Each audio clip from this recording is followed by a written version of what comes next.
Ya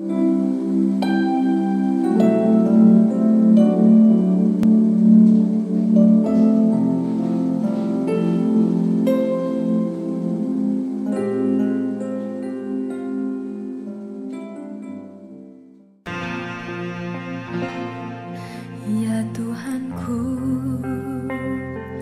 aku hendak bernyanyi bagimu selama aku hidup. Ya aku hendak bermazmur bagimu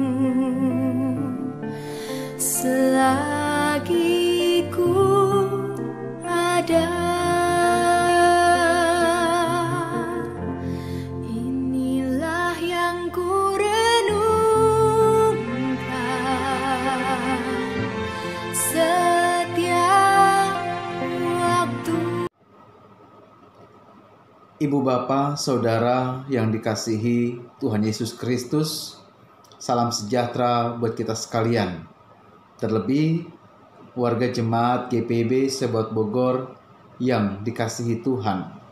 Malam ini di tanggal 9 Mei 2020, saya Pendeta Liat Sihotang mengajak kita untuk kita sama-sama ada di waktu sejenak untuk membaca serta merenungkan kebenaran firman Tuhan. Mari kita berdoa. Malam ini Tuhan, kami mau menggunakan waktu sejenak usai kami beraktivitas dan kami akan membaca serta merenungkan kebenaran firman-Mu. Kiranya Tuhan tolong kami sehingga Roh Kudus-Mu ada pada kami, mengajari kami, terlebih menjadikan kami semakin setia dalam melakukan kehendak Tuhan. Dalam Yesus kami berdoa. Amin. Malam ini kita akan membaca Alkitab dari Imamat pasal yang ke-7 ayat 22 sampai dengan 27. Firman Tuhan mengatakan demikian. Larangan memakan lemak dan darah. Tuhan berfirman kepada Musa, "Katakanlah kepada orang Israel, segala lemak dari lembu, domba, ataupun kambing, janganlah kamu makan. Lemak bangkai atau lemak binatang yang mati diterkam boleh dipergunakan untuk segala keperluan, tetapi jangan sekali-kali kamu memakannya. Karena setiap orang yang memakan lemak dari hewan yang dipergunakan untuk mempersembahkan korban api-apian bagi Tuhan, nyawa orang yang memakan itu haruslah dilenyapkan dari antara bangsanya. Demikian juga, janganlah kamu memakan darah apapun di segala tempat kediamanmu, baik darah burung-burung ataupun darah hewan. Setiap orang yang memakan darah apapun, nyawa orang itu haruslah dilenyapkan antara bangsanya." Demikian pembacaan Alkitab. Ibu Bapa, Saudara yang dikasihi Tuhan, pembacaan kita pada malam ini merupakan bagian yang masih membahas tentang berbagai aturan peribadatan, persembahan korban kepada Allah, dan secara teknis Tuhan memberikan kepada bangsa Israel melalui Musa.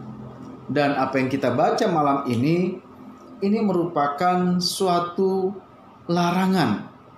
Tetapi bukan semata-mata hanya melarang, tetapi menegaskan bahwa ada bagian-bagian yang memang tidak boleh untuk manusia.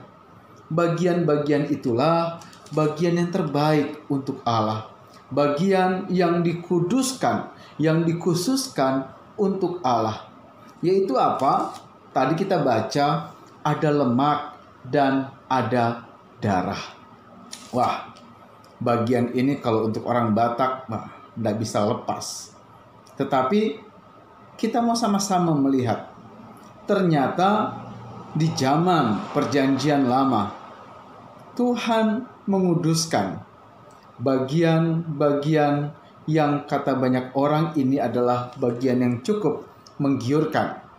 Dan memang Tuhan tahu bahwa bagian itu cukup mengundang selera. Tetapi Tuhan bilang, kita harus menahan diri karena bagian itu, bagian yang terbaik adalah untuk Tuhan. Yang jelas, Tuhan tidak mau apa yang menjadi bagiannya kemudian manusia ambil. Lalu di zaman sekarang, di dewasa ini, apakah bagian-bagian yang ditetapkan dalam kitab imamat ini masih bisa kita praktekkan, kita berlakukan?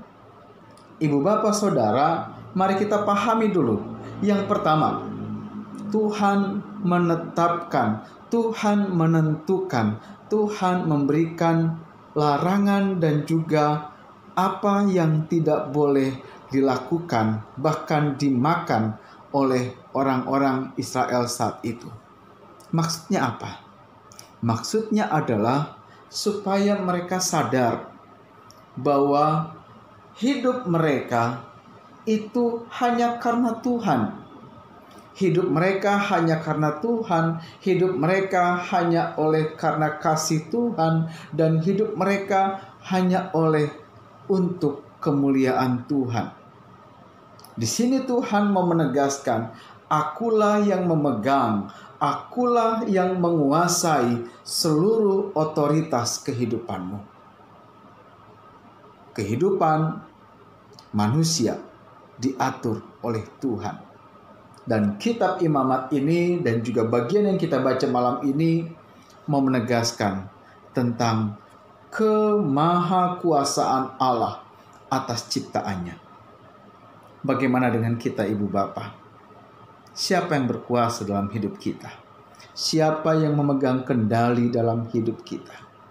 Di zaman masa sekarang, di masa pandemi ini, adakah ketakutan kemudian menguasai kita? Adakah kekhawatiran menguasai kita? Adakah ketidakyakinan yang menuntun kehidupan kita? Melalui bacaan ini, sekalipun tidak dijelaskan secara eksplisit, tetapi saya mau mengatakan kepada kita sekalian bahwa kita diatur oleh Tuhan. Tidak ada yang kebetulan. Bahkan kita bisa sama-sama imani bahwa Tuhan juga mengizinkan kita melalui pergumulan di masa-masa pandemi ini supaya kita semakin sadar tentang keberadaan kita di hadapan Tuhan. Kita adalah umat ciptaannya. Bukan kita yang mengatur Tuhan, tetapi Tuhan yang mengatur hidup kita. Hidup mati kita bukan berada di tangan apapun atau siapapun, tetapi di tangan Tuhan. Yang selanjutnya ibu bapak, saudara, yang kita mau sama-sama pahami adalah ketika Tuhan menentukan ada darah, ada lemak, atau sebaliknya. Apa maksudnya di sini? Lemak bagi banyak orang bisa dikatakan itulah bagian yang terenak dari daging yang dihidangkan. Tidak sedikit orang yang tidak bisa menikmati makanan yang tersaji dari atau terbuat dari daging lalu tanpa lemak.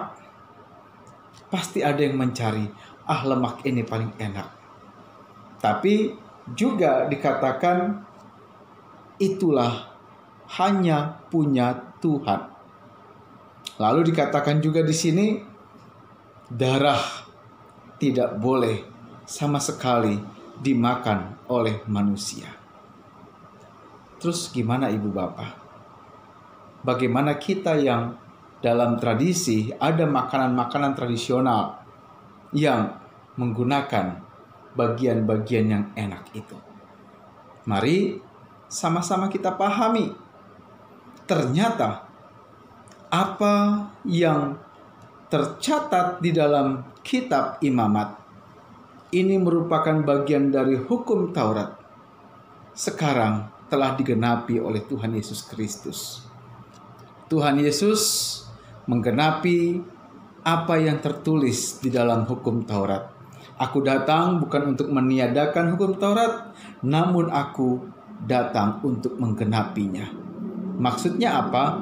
Tuhan mau supaya orang kemudian melihat hukum Taurat ini bukan lagi menjadi sesuatu yang menakutkan, tetapi sesuatu yang mau menuntun orang lebih baik. Dan di dalam hal masalah keselamatan, itu ada hanya di dalam Yesus.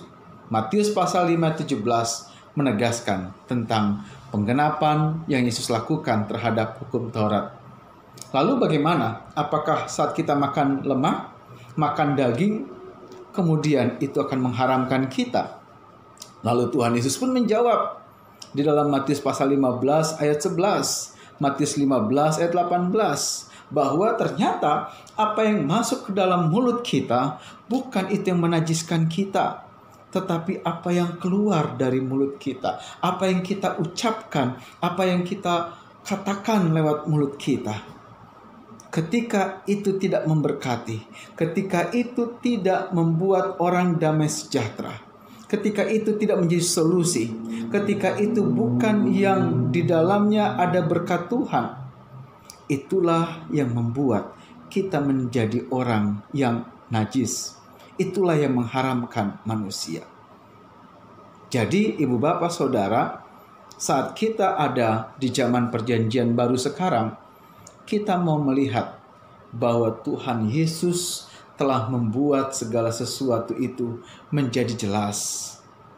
Ketika apa yang dimaksudkan oleh Tuhan di dalam kitab Imamat diperjelas oleh Tuhan, bahwa hati kitalah, kehidupan kitalah itu yang Tuhan mau lihat, dan bukan apa yang kita konsumsi itu yang membuat kita menjadi bersalah, tetapi apa yang kita katakan.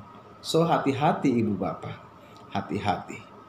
Sekarang tidak sedikit orang yang terjerat kasus hoax, tidak sedikit orang yang terjerat kasus undang-undang ITE ketika mengatakan hal-hal yang mengandung ujaran kebencian, mengandung pembohongan, mengandung fitnah. Negara Indonesia dengan tegas mengatur hal tersebut. Berhati-hatilah dan biarlah ketika kita sadari bahwa kita ada di Indonesia ini sebagai umat Kristen, kita juga diajar untuk selalu membawa damai sejahtera. Yang terakhir, sama-sama kita mau pahami, ternyata yang terbaik itu untuk Tuhan. Yang terbaik untuk Tuhan. Sayangnya tidak sedikit orang yang mau mencuri kemuliaan Tuhan, yang mau dirinya kemudian dipuji, dirinya kemudian dihormati, dirinya mendapatkan puji-pujian. Di zaman COVID sekarang ini, di zaman pandemi sekarang ini, tidak sedikit orang yang cenderung atau tergoda untuk menjadi orang yang makan puji ketika apapun yang dilakukannya berkaitan baik menolong orang, memberikan sumbangan kepada orang, baik memberikan pertolongan kepada orang. Tetapi ketika ada hati yang dengki, ada hati yang tidak tulus, itulah berarti kita sedang mencuri kemuliaan Tuhan. Mari ibu bapak saudara yang dikasihi Tuhan, berikanlah yang terbaik untuk Tuhan. Ia sudah mengatur hal tersebut jauh sebelum bangsa ini ada, jauh sebelum kita ada. Bahkan ketika ia menuntun bangsa Israel, disitulah Tuhan mengatur segala sesuatunya supaya menjadi lebih baik. Dan ternyata yang terbaik itulah Allah sendiri dan yang terbaik adalah untuk Allah sendiri. Mari kita bersyukur karena kita telah ditebus oleh Tuhan, dan darah yang menjadi korban persembahan pada saat itu telah Tuhan genapkan kita menjadi umat yang merdeka. Tetapi jangan dengan kemerdekaan kita, justru itu membuat kita semakin bersalah di hadapan Tuhan. Berhati-hatilah dan tetap mensyukuri kebaikan Tuhan. Tetap hidup sehat, tetap di rumah, tetap mengikuti peraturan, baik juga anjuran dari pemerintah, dari tenaga kesehatan, dan kita tetap menjaga. Kiranya Tuhan menyertai kita sekalian. Amin. Kita berdoa. Terima kasih Bapa Surgawi, kami telah sama-sama menggunakan waktu sejenak ini untuk merenungkan kebenaran firman-Mu. Kiranya apa yang telah kami renungkan boleh Tuhan berkati, sehingga kami tidak melupakan apa yang Tuhan telah ingatkan kepada kami. Yang terbaik Tuhan, teruslah ajar kami supaya kami berikan kepadamu. Di dalam kebersamaan ini Tuhan, kami bersehati berdoa untuk mereka yang dalam pergumulan, mereka yang sakit, terkhusus untuk keluarga Nyonya Mariasi, Maria Patian, keluarga Yance Weno, keluarga Nyonya Efti, begitu juga keluarga Ibu Eti Harefa, keluarga Samuel Patihan, dan juga Tuhan Engkau berkati keluarga Harlekson Naida, dan juga Engkau berkati keluarga Eugenia Apolonia, dan juga Tuhan Engkau berkati keluarga Paul Naila dan keluarga Ari Budiman. Mereka masing-masing sangat membutuhkan pertolongan Tuhan, dan kiranya Tuhan juga hadir di tengah pergumulan mereka. Yang sakit Tuhan sembuhkan, yang mengalami duka Tuhan tolong hiburkan. Terkhusus kami juga mau berdoa untuk keluarga besar dari almarhumah Ibu Wanda. Tuhan juga mau hiburkan dan kuatkan mereka. Kami mau menatap kehidupan kami selanjutnya Tuhan. Tuhan juga beserta dengan pemerintah bersama tenaga medis yang saat ini bersama masyarakat dan kami sekalian berjuang untuk menuntaskan pandemi yang sedang kami alami ini. Ajar kami untuk kami tetap tenang, tetap bersuka cita, dan tetap menjaga kehidupan dan kebaikan bersama. Inilah doa kami Tuhan, dalam Yesus kami berdoa. Amin.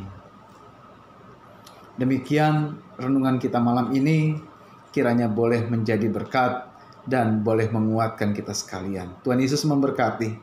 Salam sejahtera, salam sehat.